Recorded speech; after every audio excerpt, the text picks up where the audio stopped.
प्रणब मुखर्जी साहब ने कहा आप चिंता मत कीजिए, मैं करता हूं व्यवस्था। लेकिन रात में फिर गुलाम नबी जी का फोन आया। वे एयरपोर्ट थे।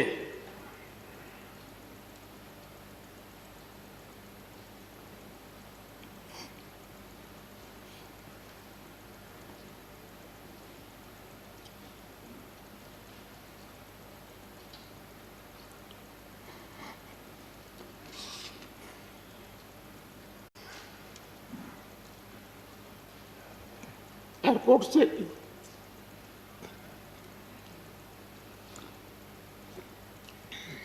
उन्होंने मुझे फोन किया और जैसे अपने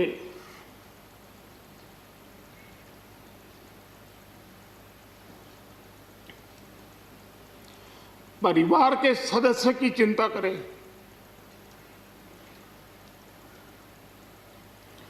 वैसी चिंता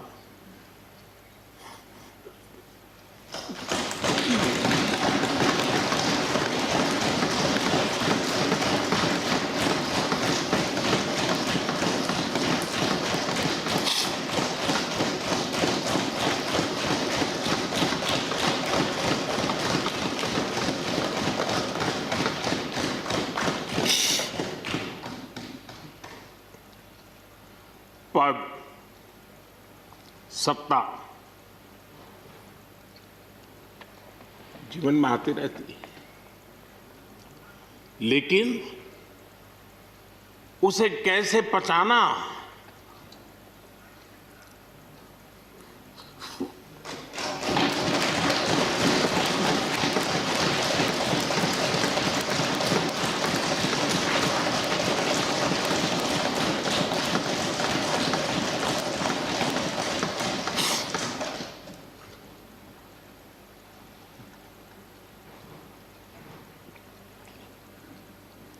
मेरे लिए बड़ा भावुक पल था।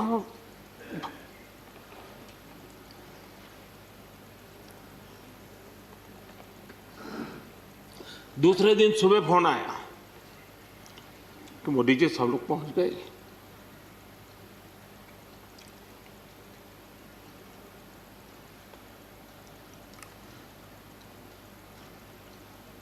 इसलिए एक मित्र के रूप में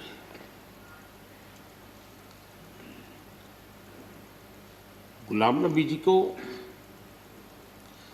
घटना और अनुभव के आधार पर मैं आदर करता हूं।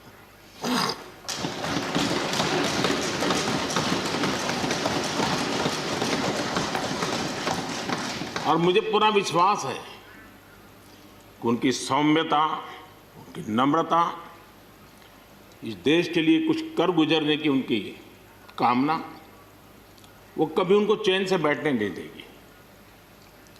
और मुझे विश्वास है कि जो भी दायित्व जहां भी वो संभालेंगे, वे जरूर वैल्यू एडिशन करेंगे, कंट्रीब्यूशन करेंगे और देश उनसे लाभान्वित होगा। ये सब मेरा पक्का विश्वास है।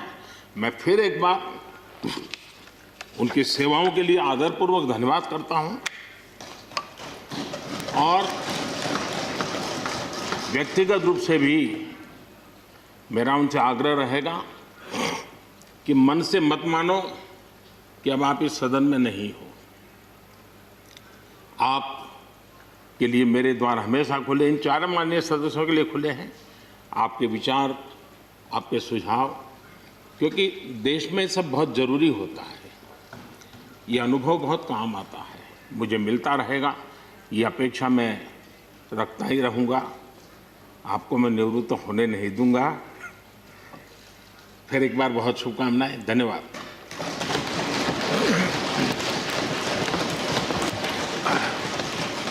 धन्यवाद प्रधानमंत्री जी। श्री शरद पवार जी।